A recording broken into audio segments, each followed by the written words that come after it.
Hello students, this is Sulekh Sharma from Department of CSC in ECB College Bikaner. As in the series of transaction processing, today we are going to discuss about view serializability. In previous lecture we have discussed about conflict serializability. What are different types of schedules we have discussed till now.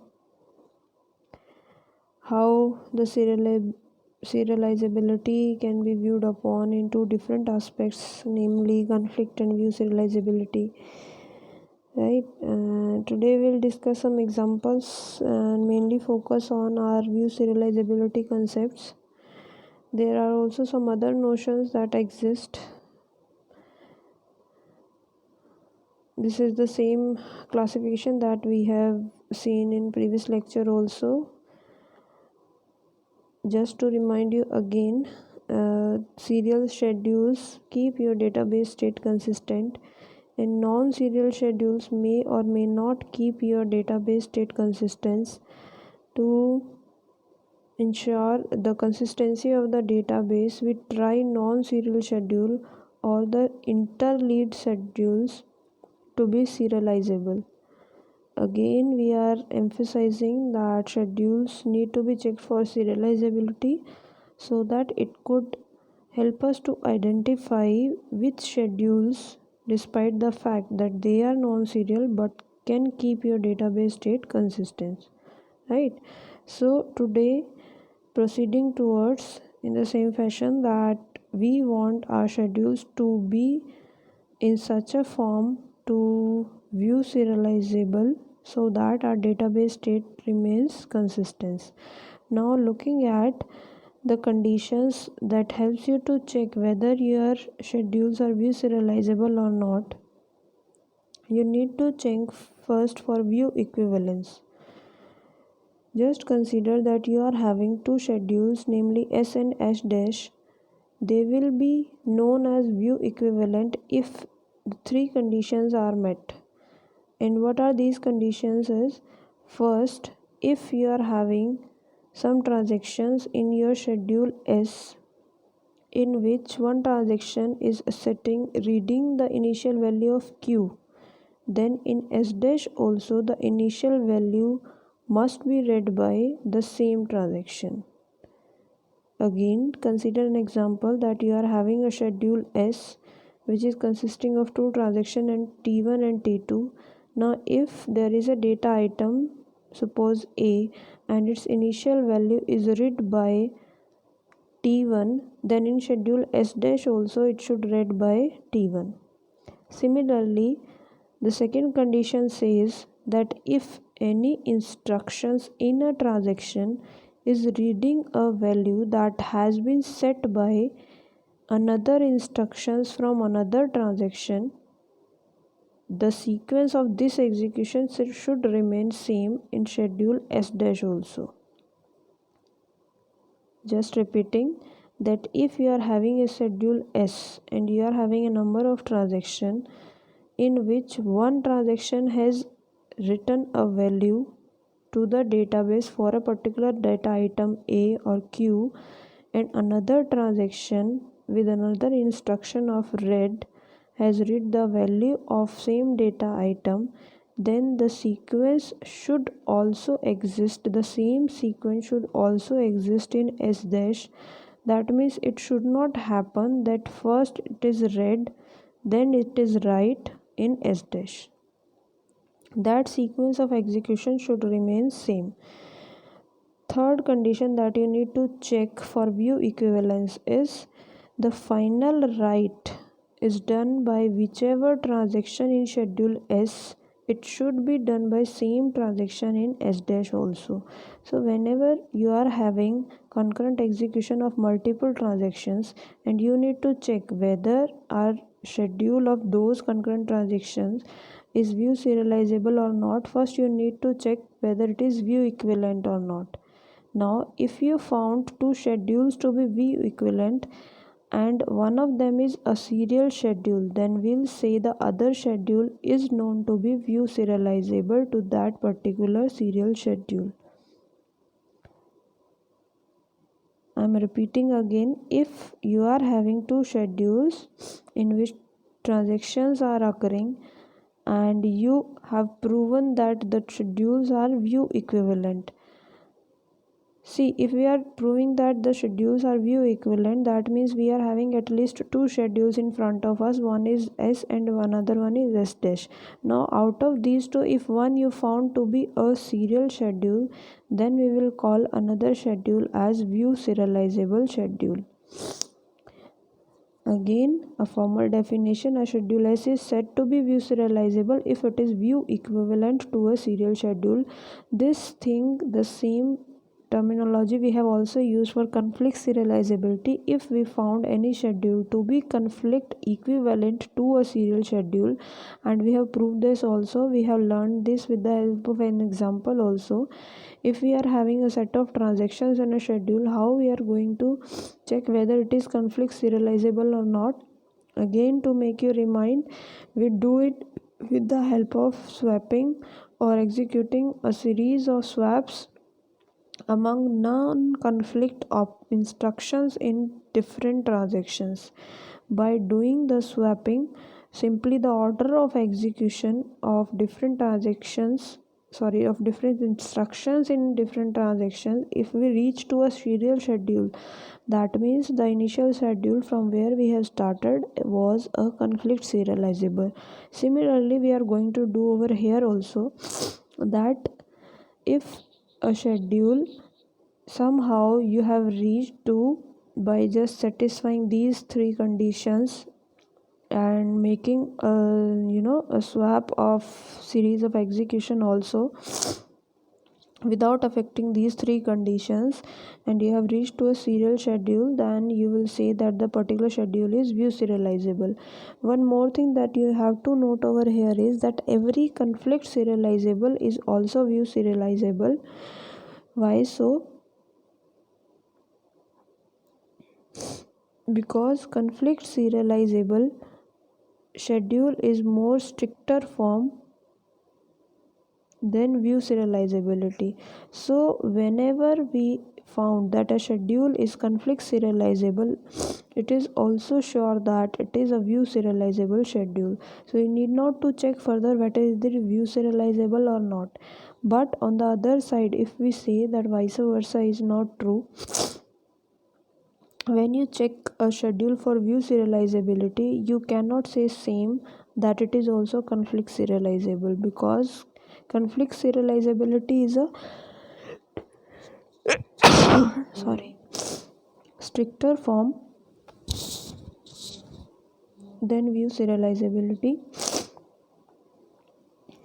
So if you found that your schedule is view serializable and you need to check conflict serializability, then you need to check again the schedule for conflict serializability by the same things that we have studied in previous lecture. Now if consider over here and schedule that has been given,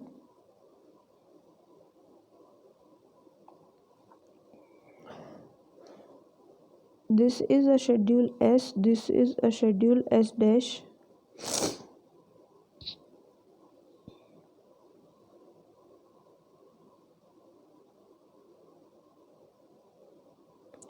Now if we are having a schedule S in which you are having three transactions, multiple operations are given over here. This is an example where the schedule is view serializable but not conflict serializable. How we can say that? Because we are having number of conflict transactions over here, that for example this write and this write is a conflicting instruction, this read and this write is a conflicting instruction, and we cannot swap the execution sequence of those because they are not gonna make it conflict serializable. But if we talk about view serializable, we have to check our three conditions. The three conditions are whether the initial read has been made by the transaction in S and S dash both by same transaction. Yes, Q has been initially read by transaction 27 in S also and in S dash also. Similarly, the final write has been done by 29 in S also and in S dash also. And another thing that you need to check, whenever a transaction is reading a value of a particular data item, it should be read by the same transaction in another schedule also. Over here, since only one read operation has been made, the second condition need not to be checked over here.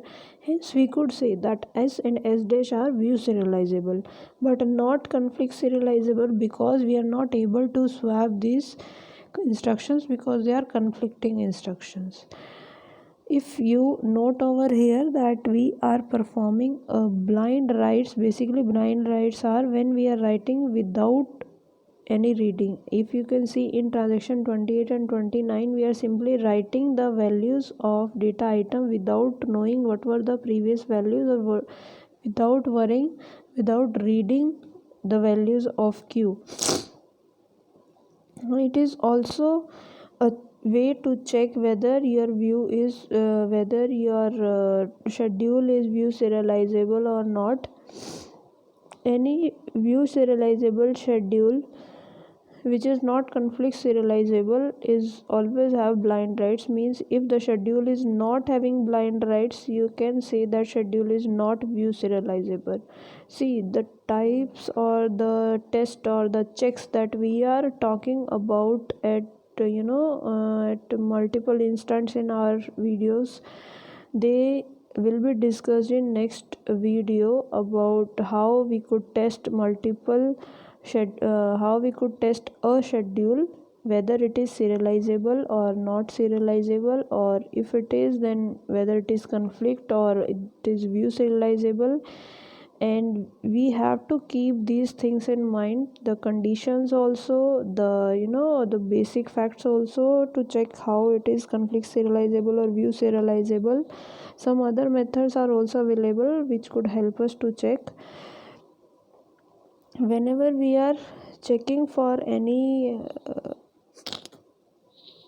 serializability thing, you are having only 3 transactions over and only some 4 instructions. But what happen if you are having some more transactions, more than 2 transactions, and some more than hundreds of transactions are there, and each transaction is having 100 instructions? How you are going to check for your conditions, and how we are going to check whether the condition hold for this view serializability or conflict serializability? So in such a scenario, we have been provided with such methods that could help us to test the serializability thing. Another example that we have considered over here for view serializability is same as we have considered in previous lecture also. Now for schedule S and S dash, note that we are having 2 data items, so you need to match all the 3 conditions of view serializability for all the data items. So let us check for A.